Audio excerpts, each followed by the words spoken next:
ओम नमः शिवाय। जय महाकाल। दोस्तों साल 2023 में हरतालिका तीज का व्रत कब रखा जाएगा? 17 सितंबर या 18 सितंबर को? पूजा का शुभ समय क्या रहेगा? व्रत का पारण कब करना है? पारण के क्या क्या नियम है? और हरतालिका तीज व्रत के दिन कौन से ऐसे कार्य हैं जो सुहागन महिलाओं को भूलकर भी नहीं करने चाहिए, वरना आपका व्रत खंडित हो सकता है? और कौन से ऐसे कार्य हैं जो हर सुहागन महिलाओं को व्रत में जरूर करने चाहिए? तो चलिए जान लेते हैं पंचांग के अनुसार हरतालिका तीज का व्रत कब रखा जाएगा। हर साल भादो माह के शुक्ल पक्ष की तृतीया तिथि को हरतालिका तीज का त्योहार मनाया जाता है। इस दिन मां गौरी, पार्वती और शिव की पूजा की जाती है। करवा चौथ की तरह ये व्रत भी बहुत कठिन ही होता है, क्योंकि इस दिन महिलाएं दिन भर पूरा निर्जला व्रत रखती हैं। हरतालिका तीज का व्रत रखने वाली महिलाओं को करवा चौथ की तरह चंद्रोदय देखकर ही चंद्रमा को अर्घ्य दिया जाता है और सुहागन महिलाएं इस दिन अपने पति की लंबी आयु के लिए ये व्रत रखती हैं। वहीं कुंवारी कन्याएं भी अच्छे वर की कामना के लिए इस व्रत को रख सकती हैं। माना जाता है इस व्रत को करने से वैवाहिक जीवन सुखमय होता है और पति पत्नी के बीच प्रेम बढ़ता है। तो चलिए जानते हैं हरतालिका तीज का पूजा का शुभ मुहूर्त क्या रहेगा, पूजा विधि किस तरीके से करनी है। पंचांग के अनुसार भादो माह के शुक्ल पक्ष की तृतीय तिथि की शुरुआत 17 सितंबर दिन रविवार को सुबह 11:08 पर होगी और इस तिथि का समापन 18 सितंबर को सोमवार को दोपहर 12:39 पर होगा। तो ऐसे में उदय तिथि के अनुसार हरतालिका तीज का व्रत 18 सितंबर को रखा जाएगा। इस दिन 3 शुभ मुहूर्त बन रहे हैं। पहला शुभ मुहूर्त 18 तारीख को सुबह 6:07 से लेकर 8:34 तक का रहेगा। दूसरा मुहूर्त सुबह 9:11 से लेकर 10:43 तक का रहेगा। तीसरा शुभ मुहूर्त जो बनेगा वो होगा 3:19 से लेकर शाम 7:51 तक का। इन तीनों मुहूर्त में आप कभी भी हरतालिका तीज व्रत की पूजा कर सकते हैं। पूजन सामग्री में सबसे पहले आपको भगवान शिव, माता पार्वती, भगवान गणेश की मिट्टी की एक मूर्ति बनानी पड़ेगी। इसके अलावा आप पीला वस्त्र, केले का पत्ता, जनेऊ, सुपारी, रोली, धतूरा, समी के पत्ते, जो जो चीज़ें भगवान शिव को प्रिय होती हैं, दुर्वा घास गणेश भगवान को चढ़ती है। अक्षत ले लीजिए, टूटे हुए अक्षत नहीं होने चाहिए, इस चीज़ का जरूर ध्यान रखें। घी, कपूर, गंगा जल, दही, शहद, पंचामृत भगवान शिव को अभिषेक कराने के लिए और 16 श्रृंगार का सामान जिसमें आप भी सिंदूर, बिंदिया, मेहंदी, कुमकुम को शामिल कर सकते हैं। पूजा विधि किस तरीके से करनी है? हरतालिका तीज के दिन सुबह उठ करके नहाने के बाद आपको साफ सुथरे कपड़े पहनने हैं। इसमें आप पीले या लाल रंग के या हरे रंग के कपड़े पहन सकते हैं। इसके बाद में शुभ मुहूर्त के समय में हाथ में आपको गंगा जल लेकर व्रत का संकल्प लेना है और अपनी पूजा शुरू करनी है। इस दिन माता गौरी और शिव जी को उनके पुत्र के साथ में आपको पूजा करनी है। माता पार्वती, भगवान शिव और गणेश की मिट्टी की प्रतिमा बनाइए। एक चौकी स्थापित कीजिए। इस चौकी पर आपको माता पार्वती को बिठाना है। उनको आपको अक्षत, चुनरी, फूल, दीप, धूप सभी चीज़ें अर्पित करनी है। भगवान शिव को सफ़ेद चंदन, बेलपत्र, भांग, धतूरा अर्पित करें और भगवान शिव को सफ़ेद फूल आप अर्पित कर सकते हैं, क्योंकि भगवान शिव को सफ़ेद फूल सबसे अधिक प्रिय है। इसके बाद में भगवान शिव की पूजा करते समय ओम नमः शिवाय मंत्र का जाप करना है। माँ पार्वती, भगवान गणेश को भोग लगाना है। माँ पार्वती का पूजन करते समय ओम ओमाय नमः मंत्र का जाप करना है, जो कि माता पार्वती का मंत्र है।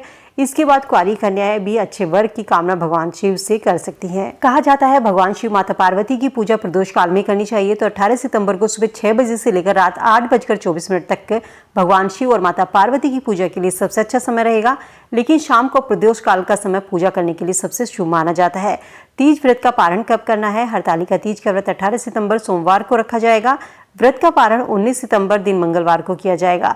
ये व्रत निराहार रखकर किया जाता है। इसमें व्रत को जैसे आप पहली बार व्रत करते हैं, आप फलार व्रत रखना चाहते हैं तो आप फलार रख सकते हैं, निर्जला व्रत रखना चाहते हैं तो आप निर्जला, जैसा व्रत आप पहली बार रखते हैं वैसे ही आपको आगे के व्रत रखने पड़ते हैं। इस चीज़ का जरूर ध्यान रखिए। व्रत का पारण आपको कब करना है? शास्त्रों में व्रत पारण के भी कुछ नियम बताए हैं। तो 19 सितंबर के दिन जब आप व्रत का पारण करेंगे तो आप सूर्योदय से पहले स्नान करने के बाद में भगवान शिव, माँ गौरी की पूजा करें। इसके बाद जो आपने मिट्टी के गणेश भगवान, माता पार्वती और शिवजी बनाए हैं उनका आपको विसर्जन करना है और इसके बाद आप व्रत को खोल सकते हैं। व्रत में आप अपने फल, खीरा, जो प्रसाद में आपने मिष्ठान चढ़ाया है उसको खा करके आप अपने व्रत का पारण कर सकते हैं, यानी कि अपने व्रत को आप खोल सकते हैं। हरतालिका तीज का व्रत माता पार्वती ने भगवान शिव को अपने पति के रूप में पाने के लिए किया था।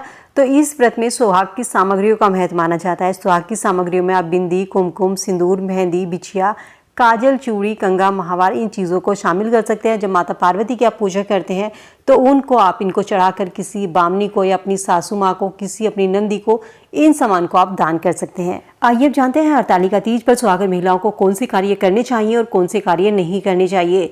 हरतालिका तीज पर व्रत करने वाली महिलाओं को क्रोध करने से बचना चाहिए, दूसरों के प्रति द्वेष की भावना नहीं रखनी चाहिए, साथ ही अपनी वाणी पर संयम रखें, तभी आपका व्रत सफल होता है। पति से या दूसरों से वाद विवाद करने से बचना चाहिए। माना जाता है व्रत करने से व्रत का प्रभाव कम होता है और व्रत आपका पूर्ण नहीं होता।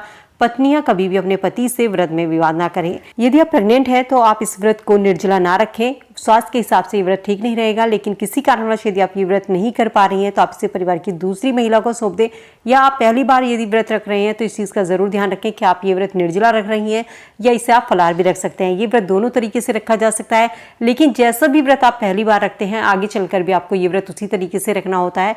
तो कोशिश कीजिए, अगर आप आगे चलकर निर्जला व्रत नहीं रख सकते हैं तो आप फलाहार खाकर भी इस व्रत को रख सकते हैं। जिन घरों में महिलाएं हरतालिका तीज का व्रत करती हैं तो वहां पर मांस मदिरे का सेवन करने से बचना चाहिए।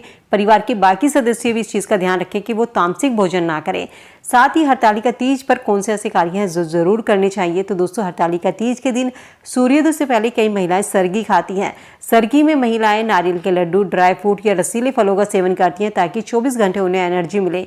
इन चीज़ों से आप हरतालिका तीज के व्रत को खोल भी कर सकते हैं। जब आप व्रत का पारण कर सकते हैं तब आप इन चीज़ों को खा सकते हैं। हरतालिका तीज पर महिलाएं पहले से ही पूजा की सभी सामग्रियों को इकट्ठा कर रख लें ताकि पूजा के समय आपसे कोई वस्तु छूट ना जाए। ये व्रत अखंड सौभाग्य की कामना के लिए किया जाता है। तो इस दिन महिलाओं को 16 श्रृंगार कर महादेव और माता पार्वती की पूजा करनी चाहिए। और हरतालिका तीज पर हरे रंग का विशेष महत्व होता है। हरतालिका तीज व्रत में स्त्रियों को अपने श्रृंगार में हरे रंग का उपयोग जरूर करें, क्योंकि ये रंग सौभाग्य का प्रतीक माना जाता है। हरतालिका तीज में व्रत करने वाली महिलाओं को कोशिश करें कि रात्रि में जागरण करें, देवी देवताओं के भजन करें, साथ ही भगवान शिव के मंत्रों का जाप करें। इससे व्रत का फल जल्दी मिलता है। तो दोस्तों, उम्मीद करती हूँ वीडियो में दी गई जानकारी आपसे यूजफुल होगी। वीडियो से आप लाभ जरूर उठाएंगे। वीडियो अगर पसंद आई तो फ्रेंड फैमिली के साथ में लाइक शेयर करना ना भूलें। चैनल पर पहली बार आवाज सुन रहे तो सब्सक्राइब करके बेल आइकन जरूर प्रेस कर लें ताकि ऐसी ही वीडियो और आपको समय से मिल सके। तो चलिए मिलते हैं नई वीडियो में नई जानकारी के साथ। भगवान शिव के भक्त हैं तो कमेंट सेक्शन में हर हर महादेव लिखना ना भूलें।